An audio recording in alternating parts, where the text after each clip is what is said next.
Panglima TNI Jenderal TNI Andika Perkasa melakukan penandatanganan nota kesepahaman program pendidikan dokter spesialis PPDS dengan Rektor Universitas Airlangga, Profesor Muhammad Nasih di kampus C UNER pada Jumat 4 Februari. Kerjasama ini dilakukan untuk menambah jumlah dokter spesialis yang masih minim di lingkup rumah sakit TNI yang tersebar di Indonesia. Informasi lebih lengkapnya akan disampaikan oleh rekan jurnalis kami dari surya.co.id, ada Sulfi Sofiana di sana. Halo, Sulfi. Halo, rekan Firda. Ya. Sulfi, bisa Anda informasikan apa yang melatar belakangi adanya kerjasama dalam program ini?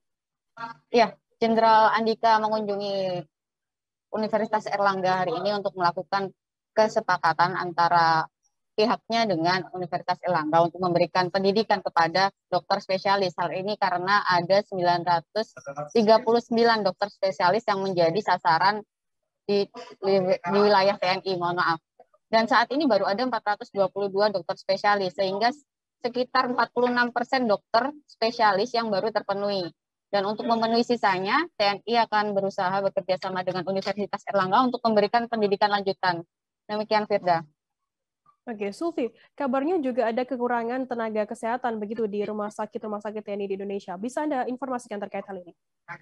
Iya, Jenderal Andika mengungkapkan bahwa ada kekurangan TNI hampir di seluruh wilayah rumah sakit. Salah satu contohnya yang ia ketahui beberapa tahun lalu, yaitu rumah sakit TNI di Merauke, yang merupakan rumah sakit kelas D. Jumlah dokter di sana hanya ada 13 dokter, 12 dokter diantaranya adalah dokter spesialis dan satunya adalah dokter umum.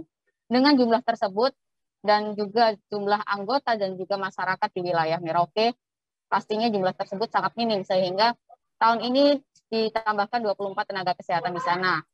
Dengan minimnya ini, dari pihak TNI berharap dokter umum yang ada di wilayah TNI bisa kemudian belajar spesialis ke UNER. Demikian kita. Oke, Sulfi, berapa total program studi untuk PPDS yang disediakan UNER untuk program ini? Ya, Universitas Airlangga menyediakan 9 program studi untuk PPDS dari TNI dari 25 program studi yang tersedia. Namun rencananya ke depan akan ada penambahan program studi dari Fakultas Kedokteran Gigi sehingga bisa di total ada sekitar 15 program studi di Universitas Airlangga yang akan diadakan kerjasama untuk pembelajaran hybrid antara TNI dengan UNER.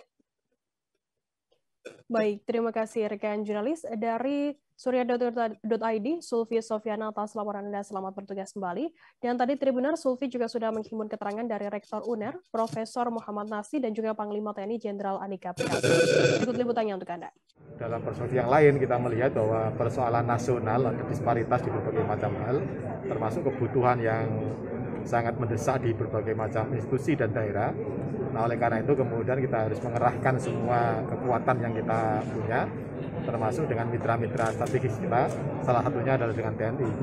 TNI tentu punya banyak rumah sakit yang siap untuk bekerja sama mendidik dokter-dokter spesialis, ditambah dengan tenaga dokter-dokter spesialis yang sudah ada, yang sudah konsultan, sudah dokter dan seterusnya. Tentu ini akan merupakan kekuatan yang sangat potensial untuk bisa memecahkan salah satu dari persoalan bangsa ini. Dengan bekerja bersama, saya pikir kita akan bisa segera memenuhi kebutuhan-kebutuhan yang mendesak tadi.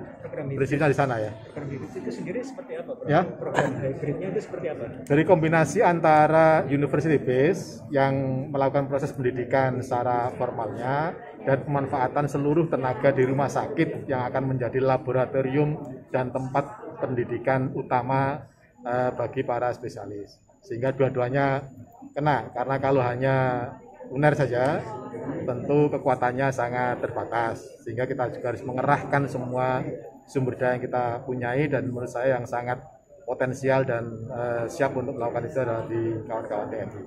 Di rumah sakit TNI ya berarti ya, Prof? Ya. Prof, tadi disebut 9 program studi, itu apa aja, Prof? Tidak semua berarti ya? Tidak semua, jadi sekarang yang siap tentu saja untuk bisa melakukan itu karena berkaitan dengan sumber daya yang ada, kita 9. Tapi dalam pembicaraan kemudian nanti akan kita tambah lagi dengan kedokteran gigi, yang kita punya 3 atau 4 spesialis itu kita juga akan kerahkan. Saya pikir kalau kedokteran gigi kita nggak ada masalah karena semuanya juga siap, sehingga paling tidak akan ada 14 program studi termasuk di kedokteran gigi yang akan siap untuk bisa TNI. Nah, masalahnya dokter spesialisnya. Kalau kita mengacu kepada peraturan Menteri Kesehatan nomor 30 tahun 2019 itu kan ada syarat minimal. Yang kelas D ini saja misalnya ada 5 dokter spesialis.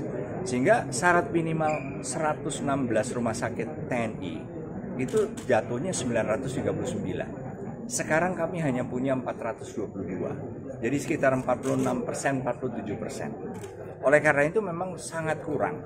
Sedangkan paparan dari Prof. David tadi, Ketua Majelis Kolegium Kedokteran Indonesia, untuk mendidik, mengejar sampai dengan 2 kali lipat saja butuh waktu sampai 12 tahun. Jadi oleh karena itu memang harus ada skema khusus. Dan kami sepakat dengan Prof. Nasih kita untuk membuat program hybrid, program pendidikan dokter spesialis yang hybrid berbasis universitas tapi juga dididik di rumah sakit. Kami memiliki 3 rumah sakit utama untuk pendidikan dan 10 rumah sakit jejaring di TNI yang nanti akan mendukung pendidikan ini. Artinya kebutuhan dokter di rumah sakit TNI ini sangat mendesak. Oh ya, sangat. Karena tadi misalnya kami kan di seluruh Indonesia. Sedangkan kami melayani bukan hanya prajurit TNI dan keluarganya, tapi juga masyarakat. Contoh terakhir, tahun lalu baru kami membenahi rumah sakit kami di Merauke. Jadi hanya 1. Jadi di Provinsi Papua itu hanya 2 kami, yaitu di Jayapura dengan Merauke. Merauke ini kelasnya D, tetapi dokter umumnya cuma 1. Nah, tenaga medis keseluruhan cuma 13. Akhirnya kami tugaskan. Terima kasih sudah nonton. Jangan lupa like, subscribe, dan share ya.